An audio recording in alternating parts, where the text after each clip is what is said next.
эфире новости, расскажем о главных событиях к этому часу. В студии ведущий Василий Радченко. Здравствуйте.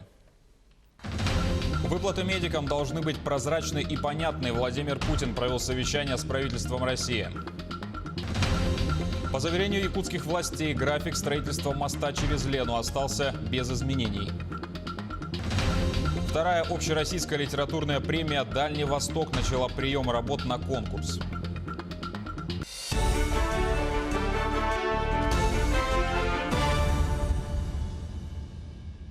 В Якутии за сутки зарегистрировано 46 новых случаев коронавируса. 62 человека выздоровели. 43 новых случая заражения выявлены в Якутске, 1 в Алдане и 2 в Намском районе. Заболевшие госпитализируются, их контакты выявляются и изолируются. Таким образом, за весь период в Якутии официально зарегистрировано 960 случаев коронавируса. 367 пациентов полностью выздоровели, 6 летальных исходов. Также продолжается отработка очагов заболевания. К сожалению, возник очаг у нас в обсерватории по Халтурина. Здесь, конечно же, налицо нарушение правил, соблюдение правил эпидемиологического контроля со стороны лиц, руководивших обсерватором. Сейчас проводятся меры по замене, проведены меры по замене персонала, по дезинфекции, по обработке и по лечению людей. Надеемся, что дальше этот очаг у нас не будет распространяться. Вместе с тем, еще раз говорю о персональной ответственности руководителей учреждений и предприятий за состояние санитарно-эпидемиологического контроля на их предприятиях, начиная от дезинфекции, заканчивая соблюдением масочного режима, социального дистанцирования. Здесь надо всем очень быть у нас предельно осторожными, предельно выдержанными именно по городу Якутску, потому что, еще раз говорю, что у нас основной контингент положительных анализов – это на сегодняшний день абсолютно город Якутск. Тем временем 10 человек находятся в тяжелом состоянии. 8 в Якутске и 2 в Мирном. 182 человека переносят заболевания бессимптомные и находятся на амбулаторном лечении. За сутки всеми лабораториями республики обработано 3999 тестов на коронавирус. В обсерваторах находятся 704 человека. И, как сообщали ранее, самая сложная эпидобстановка в регионе по-прежнему сохраняется в Якутске. По городу Якутску вот у нас ситуация, к сожалению, не располагает нас к снятию ограничительных мер, а наоборот уже есть предложение, в том числе и от главного санитарного врача, от главы города по ужесточению режима по ряду направлений, которые сегодня у нас будут на оперативном штабе рассматриваться. Также глава сообщил, что режим карантина снят с вахтового поселка Вост-Сип спецмонтаж в Сундарском районе. Ситуация по коронавирусу там значительно улучшилась.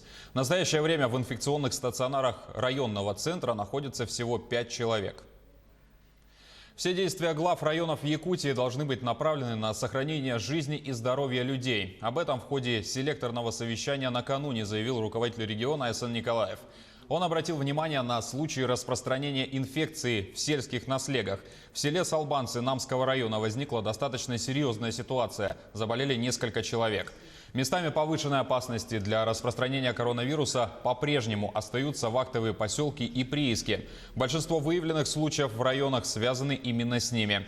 Айсан Николаев обратил внимание, что в большинстве районов сейчас устанавливается достаточно теплая погода и все труднее удерживать людей в домах и квартирах. Поэтому глава поручил усилить социальную рекламу, а также по системе оповещения информировать население о соблюдении мер предосторожности, масочного режима и социального дистанцирования. Кроме того, Айсан Николаев сообщил об утверждении порядка мониторинга за местонахождением граждан, находящихся на самоизоляции по геолокации. Особенно это актуально для крупных городов республики. Выплаты медикам должны быть прозрачны и понятны. Об этом заявил президент Владимир Путин в рамках совещания с правительством по реализации ранее принятых мер в социально-экономической сфере. Президент подчеркнул, что все должны понимать, кому и за что идут деньги, а вся информация о регулирующих эти вопросы актах доведена до людей и разъяснена в деталях. Напомню, что было принято несколько последовательных решений о том, чтобы поддержать медицинских специалистов. Так еще в марте мы предусмотрели стимулирующие выплаты для них. Эти выплаты действуют до конца текущего года и рассчитываются в зависимости от объема работы.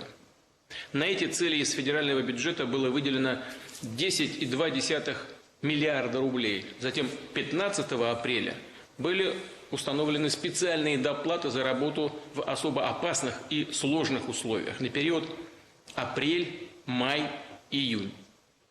Эти доплаты предусмотрены тем, кто непосредственно оказывает помощь больным новой коронавирусной инфекцией.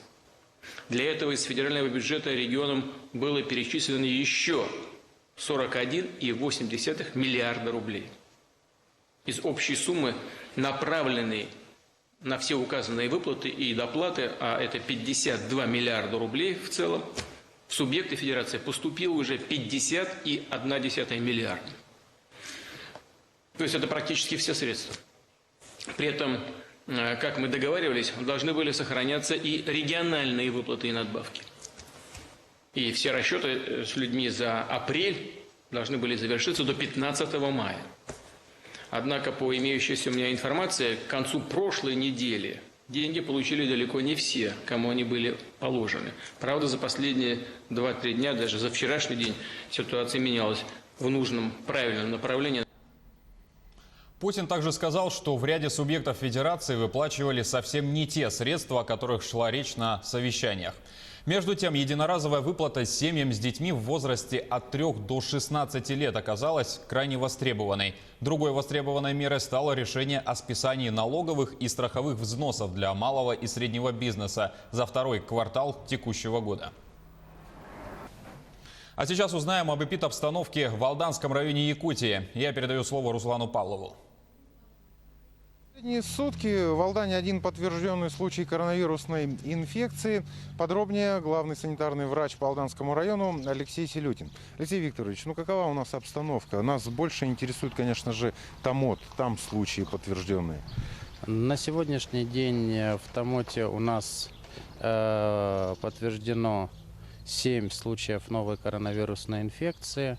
2 из них это жители города Томот, и 5 случаев это золотодобывающий участок, принадлежащий соответствующему предприятию. На участок была направлена группа для проведения проверки. Проверка состоялась, результаты переданы в прокуратуру для принятия мер реагирования. Оперштаб извещен. Какие в Томоте меры предпринимаются для изоляции таких случаев выявления коронавируса? С вахтового участка запрещен выход-выезд людей и также прием новых работников.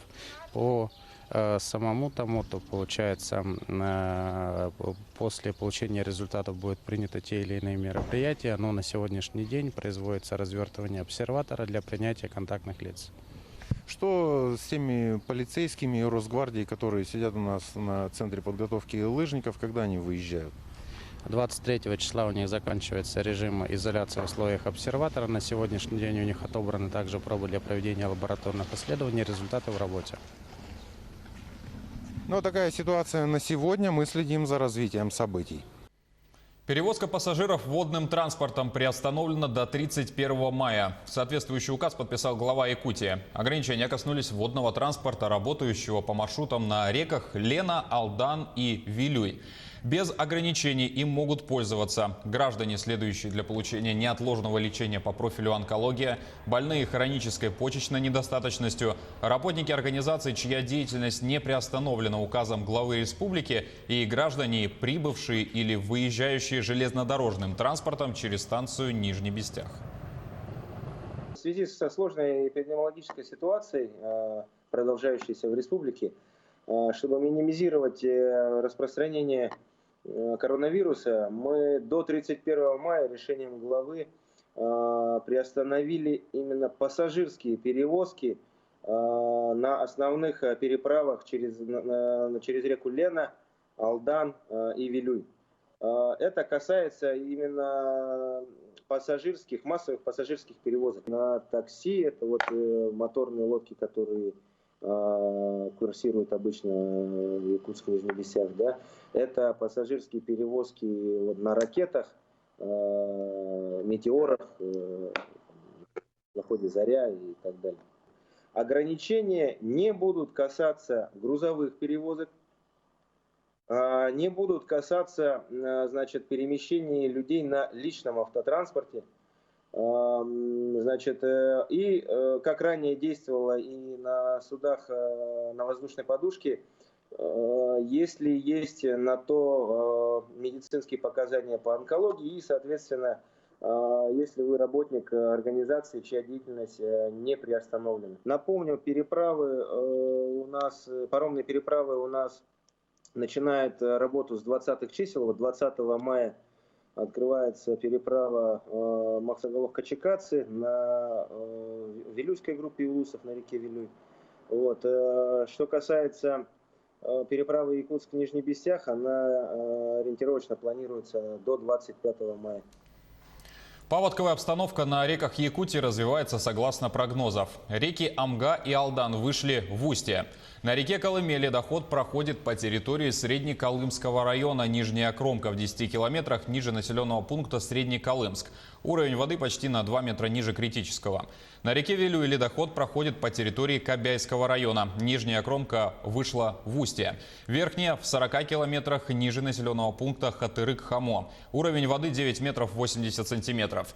На реке Оленек активная фаза ледохода проходит по территории Оленекского района. Нижняя Кромка у населенного пункта Оленек. Уровень воды там составляет 738 сантиметров. На 6 суток раньше нормы осуществилось вскрытие реки у гидропоста Индигирские. Уровень воды на реке Индигирки составляет 2 метра 18 сантиметров. Наблюдается средний ледоход. Энергетики Нерюнгринской ГРЭС успешно прошли период весеннего половодья. Было разработано и утверждено более 60 мероприятий по усилению защиты гидротехнических сооружений. О них подробнее Екатерина Павлова. Начиная с первого весеннего месяца на станциях и тепловых сетях проходил ежедневный мониторинг состояния гидротехнических сооружений, насосных станций, опор трубопроводов. Были сформированы аварийно-восстановительные бригады, обеспеченные запасом необходимых материалов. Сегодня продолжает проводиться замер уровня воды. Рейка у нас измеряем уровни водохранилища ежедневно, 2 раза в сутки. При осадковых, когда погода такая вот дождливая, тут бывает 3 раза в сутки.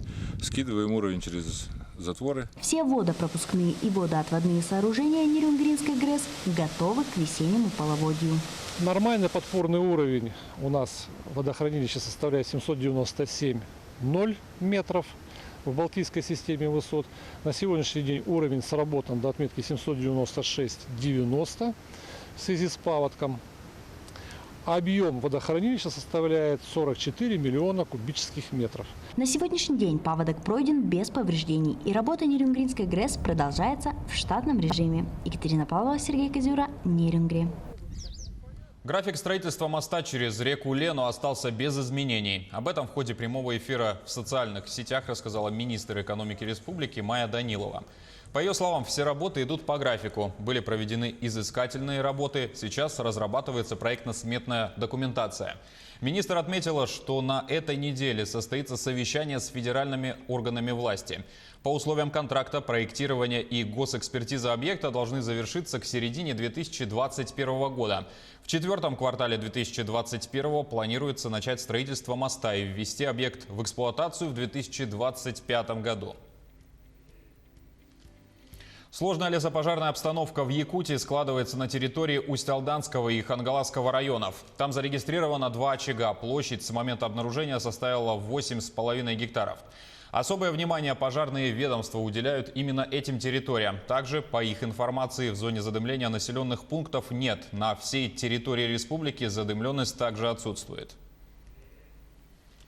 Вторая общероссийская литературная премия «Дальний Восток» имени Арсеньева начала принимать работы на конкурс. На этой неделе также был объявлен список членов жюри. В прошлом году одним из победителей стали сразу 2 якутян. Это известный писатель Андрей Геласимов и врач Анатолий Слепцов. Как будет проходить конкурс в этом году, узнавал Максим Кардозу. Сделать Дальний Восток ближе и понятнее – это одна из главных задач, которую ставят перед собой организаторы данной литературной премии. Все произведения, которые принимаются на конкурс – это истории о Дальнем Востоке, который для многих россиян остается белым пятном на карте страны. Мы мало знаем наш русский Дальний Восток, как это ни парадоксально, несмотря на то, что о нем писали прекрасные писатели, несмотря на то, что есть много фильмов, этом прекрасном крае.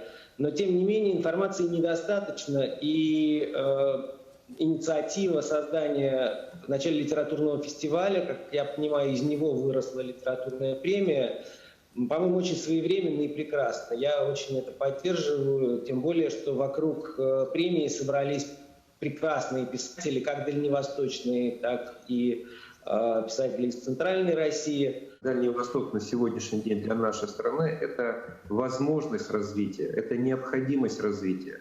Мы с вами прекрасно понимаем, что в нынешних условиях тот, кто не развивается, тот, в лучшем случае, не растет. И вот премия это один из факторов, способствующих развитию Дальнего Востока. Нам нужны рассказы о Дальнем Востоке, нам нужна популяризация Дальнего Востока, нам нужна новая романтика. Принять участие в конкурсе может автор из любого региона России. Здесь ограничений нет. Главное, произведение должно быть уже опубликовано. Работы принимаются в 3 номинациях. Это длинная проза, например, романы. Отдельно оцениваются рассказы и повести. И 3-я категория – это произведения для детей о Дальнем Востоке. Немножко медленнее, как я вижу по графику получения работ, идет, чем в прошлом году. Но мы решили, что эта эпидемиологическая ситуация, она не переломит нашу премию. Мы по-прежнему готовы, мы по-прежнему собираем литературу, и мы собираемся отодвинуть немного крайний срок. Так что, скорее всего, и мы сейчас готовим этот анонс, не 30 июня, а до 30 июля будет прием работ на соискание премии. Подведут итоги премии в декабре. За победу в 3 основных номинациях предусмотрен приз в 500 тысяч рублей. Подробную информацию, как подать заявку на конкурс, можно узнать на сайте премия-арсеньева.рф. Максим Кардозу, Виктор Олесов, Москва. На этом пока вся информация. До встречи в следующем часе.